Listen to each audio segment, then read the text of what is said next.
BPMP Provinsi Kalimantan Timur mempersembahkan Siniar Kisah Etam, episode masa pengenalan lingkungan sekolah sama Dr. Jarwoko MPD. Selamat menyaksikan. Assalamualaikum warahmatullahi wabarakatuh. Salam Merdeka Belajar. Halo, Deng Sana Hebat, BPMP Provinsi Kalimantan Timur, sahabat Dikbud di seluruh Indonesia. Perkenalkan, saya Pipi Delisa. Kini kita berjumpa kembali dalam edisi perdana Siniar atau podcast persembahan dari BPMP Provinsi Kalimantan Timur. Adapun edisi perdana pada kali ini, kita akan membahas tentang masa pengenalan lingkungan sekolah yang menyenangkan. Berkenaan dengan hal tersebut, di edisi perdana kali ini, kita akan bersama dengan Bapak Kepala BPMP Provinsi Kalimantan Timur, Bapak Dr. Jarwoko MPD. Assalamualaikum, selamat pagi Bapak, apa kabar? Terima kasih Bu Evi. Dalam waktu dekat, anak-anak kita akan tiba nih Pak, dengan tahun ajaran baru yang momen yang paling tunggu-tunggu. Boleh cerita dong Pak, gimana masa pengenalan lingkungan sekolah yang menyenangkan itu? Ya, ini momen yang bagus ya. Jadi kita harus bersama-sama mengupayakan bahwa anak-anak itu harus merasa senang di sekolah dan senang belajar. Pada intinya begitu ya. Dan harus tergambar pada diri anak-anak bahwa sekolah itu memang tempat belajar. Jangan sampai ada satu kesan, saya suka belajar tapi saya nggak suka sekolah. Kenapa? Karena sekolah itu ternyata tidak menjadi tempat belajar yang menyenangkan. Nah, kenapa sekolah menjadi seperti itu? Jadi gini, kita ingin mengawali posisi paling awal ya, yaitu saat anak mulai mengenal sekolahnya. Kemudian dikenal namanya masa pengenalan lingkungan sekolah. Ini masa-masa yang sangat menentukan. Kalau kesan pertama, ini saya sebut kesan pertama. Kesan pertama yang dia tangkap bahwa sekolah ini menyenangkan, mengasihkan, kemudian sekolah ini betul-betul memberikan sebuah pengakuan, memberikan sanjungan. Selamat datang anak-anak yang hebat, selamat datang anak-anak yang berprestasi, anak-anak yang punya masa depan. Begitu kan mereka merasa tersanjung, bahagia. Dan inilah yang penting untuk dilakukan, bahwa pertama pengenalan masa lingkungan sekolah itu sebenarnya membantu kepada anak yang sedang memasuki dunia baru. Ya, misalnya dari PAUD ke SD, dari SD ke SMP, dari SMP ke SMA. Ini adalah dunia baru bagi anak-anak. Dia akan mengenal lingkungan baru, teman baru, program baru, dan saat-saat itu ini yang harus dibantu oleh orang-orang yang ada di sekolah, bahwa mereka merasa menjadi tempat yang aman, nyaman gitu. Nggak usah Anda khawatirkan. Di sini adalah tempat-tempat yang menghargai manusia. Di sini adalah yang mengutamakan dan mendahulukan manusia. Jadi pernyataan ini harus dibangun, dan itu harus timbul dari kesan yang ditumbuhkan atau yang diterima oleh para peserta didik. Seandainya ya saya bayangkan di sekolah itu tiba-tiba dia baru masuk ada disambut selamat datang anak-anak yang punya masa depan. Kalian telah memilih sekolah yang tepat. Ini adalah sekolah yang menghargai manusia daripada materi pelajaran. Nah, asik sekali gitu. Itu sebenarnya yang mau diharapkan gitu. Terus Pak, orang tua sendiri bagaimana Pak peran Bapak Ibu untuk anaknya supaya merasa senang, merasa bahagia, gimana Pak? Ya, ini yang paling penting ya. Sebenarnya memang hubungan antara sekolah dan orang tua. Ini yang saya kategorikan namanya orang dewasa ya. Orang dewasa harus memberikan dukungan yang penuh kepada anak-anak. Dan dalam konsep pendidikan kita menyebut namanya persekongkolan yang baik gitu antara orang tua dan sekolah. Maka diharapkan sekurang-kurangnya sebenarnya orang tua itu bisa bersama dengan sekolah minimal saat masa tahun ajaran baru, minimal itu ya. Jadi betul-betul orang tua nanti terlibat, dan jangan sampai dimaknai bahwa keterlibatan orang tua itu hanya ke dalam dukungan material. Ini yang sering lakukan oleh sekolah-sekolah itu hanya mengundang orang tua kalau minta dukungan, Rapat gitu Pak ya ya. memberikan dukungan dana. Iya. Bukan itu, bukan. Kita semuanya harus bersepakat bahwa ini kita bersekongkol itu untuk kepentingan terbaik peserta didik. Jadi bagaimana membangun satu hubungan bahwa kita ingin menanamkan nilai-nilai di sekolah dan nilai-nilai di masyarakat atau nilai-nilai di orang tua. Ini harus menjadi satu kesatuan. Jangan sampai nanti misalnya norma apa yang ada di sekolah yang kemudian orang tua juga harus memahami. Sekolah ini ingin membangun seperti ini dan diharapkan bisa sesuai dengan harapan orang tua. Kalau orang tua berbeda, lebih baik disampaikan. Dan sampai misalnya begini, ini kemarin saya ke Balikpapan misalnya ada cerita. Di sekolah itu sudah punya tata tertib. Misalnya kalau anak terlambat, maka dia tidak boleh masuk kelas ketika upacara bendera. Tapi ini orang tuanya marah-marah katanya. Ini artinya belum ada kesepahaman antara orang tua dan sekolah. Kemungkinannya bisa jadi mereka tidak ada aktivitas parenting misalnya, atau pola pengasuhan yang dilakukan di saat awal-awal masa pengenalan lingkungan sekolah tadi itu. Jadi normanya disampaikan, sekolah ini mau mengharapkan anak nanti seperti apa, ketentuannya seperti apa, dan semuanya harus berfokus pada kepentingan terbaik peserta didik. Itu yang paling penting ya. Nah, orang tua hanya membantu ya. Orang tua maksudnya orang tua di dalam orang tua sosial namanya itu guru dan lain itu. Orang tua biologi itu adalah orang tua kandung. Ini harus sama-sama. Pak, berarti kalau wajib dong Pak ya ikut MPLS untuk adik-adik yang mau ke sekolah atau sebagai peserta didik baru wajib ikut MPLS? Ya, mestinya harus menjadi suatu kewajiban, paling tidak sekali masa pengenalan itu. Kalau sudah kan dia akan dilewati selama 3 tahun itu tidak ada masalah lah. Tapi di awal itu harus dilakukan. Makanya sebenarnya begini, kalau ada orang tua yang nggak bisa hadir, itu diberi kesempatan lagi. Jadi untuk melakukan kegiatan ya.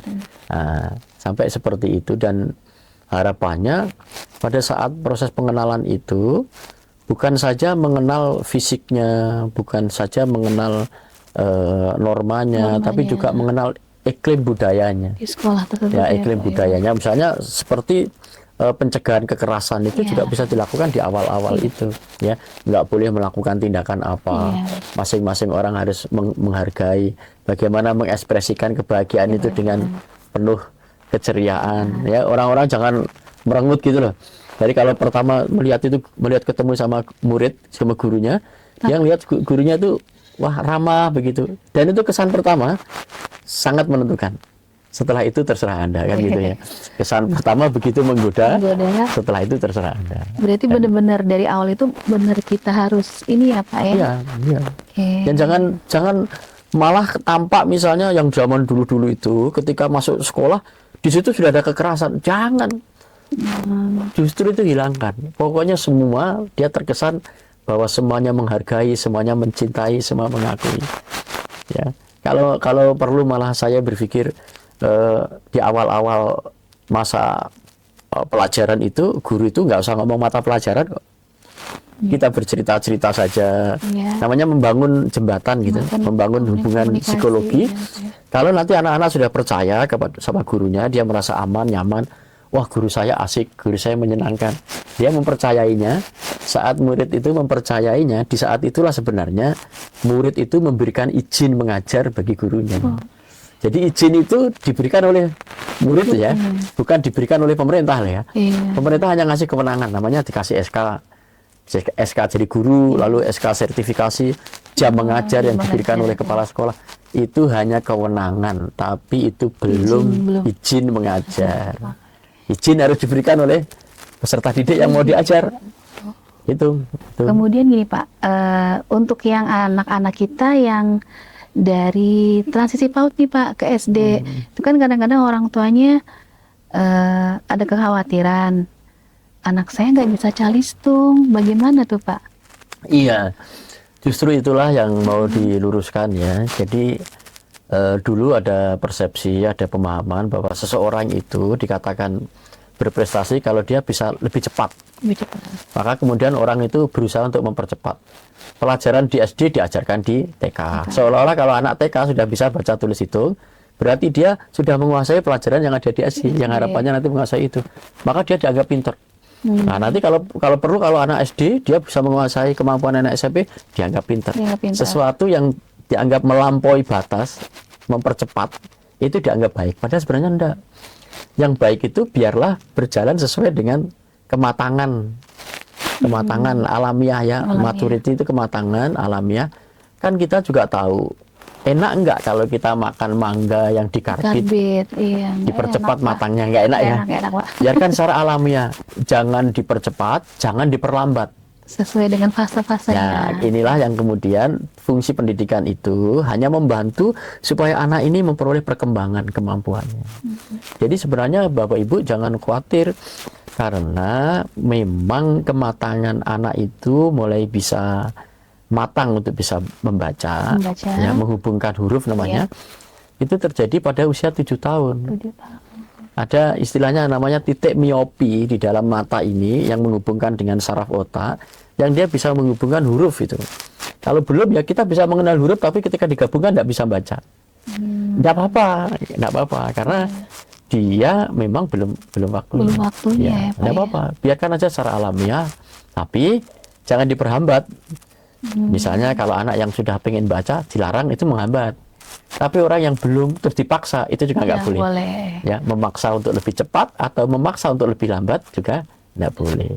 Termasuk berhitung juga ya berarti Pak ya? Ya, berhitung juga. Ya, jadi alamiah sajalah, alamiah, dan buatlah anak-anak itu senang. Karena yang paling penting sebenarnya membuat anak itu senang belajar.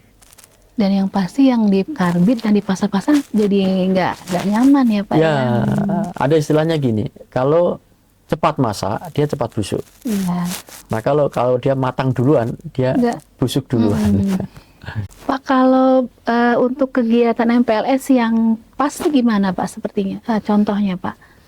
Ya, kalau menurut saya ya, ini pandangan kita kan, pertama kita harus memahami dulu MPLS itu masa pengenalan lingkungan sekolah. Itu kan tujuannya membantu agar anak-anak bisa beradaptasi dengan situasi baru. Ya, situasi baru itu apa yang harus diketahui oleh anak-anak? Pertama, fisiknya. Dia mengenal ini ruangan sekolahnya, ini ruangan kepala sekolah, ini toilet, ini lapangan olahraga. Anak diajak berjalan, mengenali satu persatu, ya, mengenali. Kayak dulu saya masuk di kantor ini, saya ingin tahu keliling kantor ini, musola di mana. Kenal dulu ini lingkungannya namanya, Pak ya. mengenal lingkungan. Setelah mengenal lingkungan, dia mengenal orang-orangnya. Ya. Ini Pak ini Pak ini Pak ini nanti kelasnya, nanti ini temanmu, ini yang menjadi kepala sekolah nanti, ini yang menjadi wali kelas ini, yang menjadi kelas ini. Nah begitu ya. Nanti setelah begitu mulai mengenal programnya. Ya, program di sini mulai tata tertib, mulai ya, apa yang dilarang, apa yang dibolehkan, ya. Lalu kegiatannya itu apa saja, gitu, ya. Itu perlu dilakukan itu. Seperti ekstrakurikuler sekolah kali Pak. Ya, termasuk apa saja yang menjadi program sekolah disampaikan. Terus masuk konsekuensi apa yang akan diterima oleh siswa ketika siswa melakukan pelanggaran. Ya, itu terus dilakukan. Baru nanti setelah mulai begitu, yang paling penting adalah tadi kesan pertama tadi ya. Jadi setelah dilakukan itu, dan itu dilakukan dengan cara yang sangat menyenangkan, sangat membangun rasionalitas. Dan kemudian harapannya adalah membesarkan hati, memberikan penguatan, memberikan penerimaan. Kalian tidak usah takut, kalian tidak usah khawatir. Semua orang-orang di sini adalah menyayangi kalian. Semua orang di sini adalah untuk membantu kalian. Kalau untuk misalkan adik-adik yang dari SMP ke SMA Pak, peran kakak-kakaknya itu gimana Pak? Nah, itu juga bagus juga. Jadi bagus, kakak-kakaknya juga berperan untuk memberikan keteladanan dan membimbing ya, bukan untuk mempeluncu. Iya benar Pak. Bukan untuk mempeluncu, bukan. Jadi kita harus mulai sekarang, misalnya kalau terpaksa anak itu harus menerima hukuman, menerima disiplin gitu Pak. Ya, menerima hukuman itu bukan karena dihukum. Ini yang harus dikatakan. Anda dihukum, bukan. Anda menerima konsekuensi atas kesalahan Anda. Dan konsekuensi itu disampaikan di awal. Jadi kalau Anda begini, Anda begini. Sebenarnya kita nggak ada yang menghukum. Kita semuanya ingin mencintai. Tetapi karena Anda yang memilih tindakan itu, maka Anda dihukum oleh perbuatan Anda sendiri. Konsekuensinya. Ya, bukan karena kita. Dan nanti kakak-kakak kelas itu mengajarin supaya anak-anak, adik-adiknya itu menjadi orang yang berani mengambil tanggung jawab. Jadi menghukumnya itu dengan cinta dan kasih sayang, bukan dengan bentak-bentakan. Iya benar. Ayo, siapa tadi yang melakukan? Kalian harus menjadi seorang satria. Kalian harus berani mengambil konsekuensi atas melakukan. Jadi gitu, nggak perlu dengan kekerasan. Atau misalkan harus push up segala macam Pak ya? Nggak apa-apa, tapi dengan cinta. Itu seperti apa tuh Pak? Nah misalnya begini ya, saya dulu punya guru. Iya. Guru saya itu kalau menghukum tapi dengan canda tawa. Dengan canda tawa. Jadi saya tidak merasa membenci guru itu. Saya merasa, oh, ya memang saya salah. Ya pantas saya menerima. Ya saya menerima konsekuensi. Jadi ada guru saya dulu, saya ingat namanya Pak Kasno itu. Kalau di kelas itu dia selalu tersenyum. Itu guru SD, SMP? SMP, guru SMP. Lalu dia mengatakan gini, anak-anak, apakah kalian sudah belajar? Sudah Pak Guru, betul. Yang sudah belajar siapa? Angkat tangan. Ya. Yang belum belajar siapa? Ada angkat. Saya belum belajar. Ya. Berarti kamu sudah melalaikan kewajibanmu. Kewajibanmu kan belajar. Ya sudah. Yang angkat tangan yang nggak belajar, maju ke kelas dulu, terus maju. Yang lain tadi belajar ya, belajar. Nah, yang sudah belajar berarti siap ditanya. Ini sebenarnya sama-sama nggak enaknya itu. Ya ditanya nanti. Hebat bapaknya Pak. Ya tapi serunya nggak pernah marah sih. Nanti kalau misalnya kapan perang terjadi agresi militer yang kedua, nah kita semuanya kan nggak ada yang berani menatap. Oh ya, karena dia nggak ditunjuk, ya. dia nggak ditunjuk. Ya dia bingung mau nunjuk itu Pak. Ya kamu gitu, bikin saya sudah ada yang ditunjuk kan? Ya. Aku begitu ya kamu, ya kamu, aku nggak bisa, ayo maju. Yang nggak bisa maju, gitu. maju. Nanti yang di depan itu dikasih kapur, dikasih tanda. Tapi nggak dengan marah, tidak dengan marah. Ya ini jangan dihapus sampai nanti selesai. Enggak, maksud saya supaya saya tahu mana tadi yang nggak bisa. Gitu. Yang nggak bisa. Mau akhirnya kan besoknya kan mulai berpikir, masuk aku nanti mau dicoret lagi ya Pak. Jadi belajar. Belajar. Karena dia sudah memberitahu kok. Besok pelajari halaman ini sampai halaman ini. Nggak banyak, hanya dua halaman. Tapi kalau tidak baca kan nggak tahu yang ditanyakan yang di dalam bacaan itu. Nah, itu cara. Terus guru matematika saya dulu ada namanya Pak Yusuf, itu waktu saya di SPG. Guru matematika Pak? Waktu di SPG dulu. Kalau itu guru IPS yang tadi itu. Itu kalau beliau menghukum dengan senyum, tidak pernah menunjukkan, ayo maju kamu, tidak bisa maju. Nggak ada kan merengut terus kelihatan, nggak ada. Nggak ada. Jadi dia malu itu bukan karena dimarahi oleh gurunya, tapi malu dengan teman-temannya. Tapi bukan dipermalukan sebenarnya. Jadi biasa aja. Ya seperti itu sebenarnya, kita ingin semuanya itu ramah gitu. Tapi belajar harus mengambil tanggung jawab atas apa yang dilakukan. Dan konsekuensi yang diterima kalau nggak belajar. Iya, kan nggak belajar. Gitu. Ya seperti itu. Pak gini Pak, kalau misalkan guru-guru nih Pak, MPLS juga bagian dari bagaimana guru untuk mengelompokkan siswa saya atau murid saya ini di kelompok ini, itu gimana tuh Pak? Iya, kan prinsipnya bahwa pembelajaran itu untuk membantu peserta didik ya. Membantu peserta didik. Jadi guru mengenali peserta didik itu sebenarnya untuk membantu supaya kalau saya mengenali, saya tahu dia itu kemampuannya seperti apa, arahnya seperti apa, gaya belajarnya kayak apa. Nggak usah pakai alat yang terlalu rumit, karena sebenarnya pakai alat pun kita tidak akan pernah bisa mengenali secara utuh. Itu proses itu akan berjalan terus. Ya, kita mengenali. Nanti bisa saja pengenalan kita salah. Oh ternyata nggak begitu, nggak apa-apa, karena dalam proses sepanjang kita mendampingi peserta didik tadi itu, kita sebenarnya membantu peserta didik, dan jangan mengotakkan, oh peserta didik itu memang tipenya begini, nggak bisa. Saya pikir dikotak-kotakan gitu Pak. Nggak apa-apa. Sebenarnya misalnya kalau, oh ini kayaknya sama dengan itu, nggak apa-apa, boleh, tapi tidak permanen ya, tidak permanen, karena yang kita sebut dengan orang itu sedang menjadi. Dia sedang menjadi gitu, sehingga nggak bisa kita finalkan. Nah itu enggak proses menjadi. Nah karena proses menjadi itu, ini guru-guru itu punya kesempatan untuk melakukan perbaikan. untuk perbaikan. Jadi dia tuh hanya berpikir, apa yang saya lakukan untuk membantu kalian. Bukan kalian harus ngikutin saya karena saya ingin menuntaskan materi pelajaran. Kalau itu yang terjadi, sebenarnya guru itu mengabdi pada materi pelajaran, bukan mengabdi kepada peserta didik. Karena sebenarnya materi itu untuk kepentingan peserta didik, bukan peserta didik untuk materi pelajaran.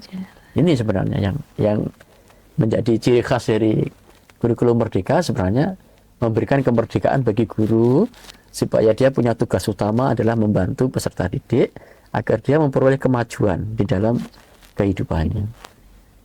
Ya, makanya itu harus punya passion, kecintaan.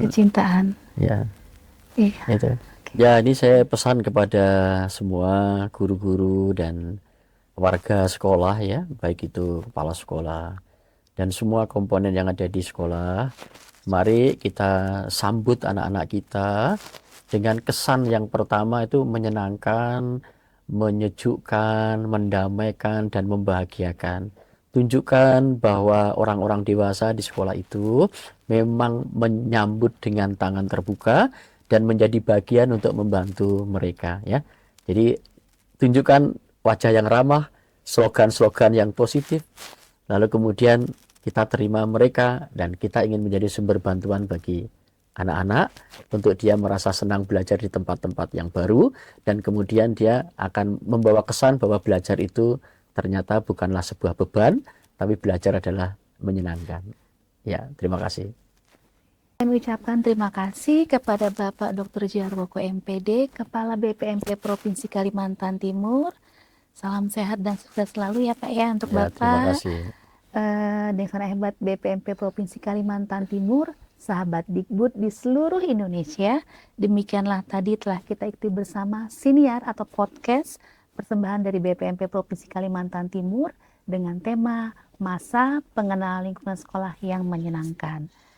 Terima kasih sahabat Dikbud di seluruh Indonesia. Sampai jumpa lagi dengan kami BPMP Provinsi Kalimantan Timur. Salam Merdeka Belajar. Terima kasih telah menyaksikan. Nantikan episode selanjutnya.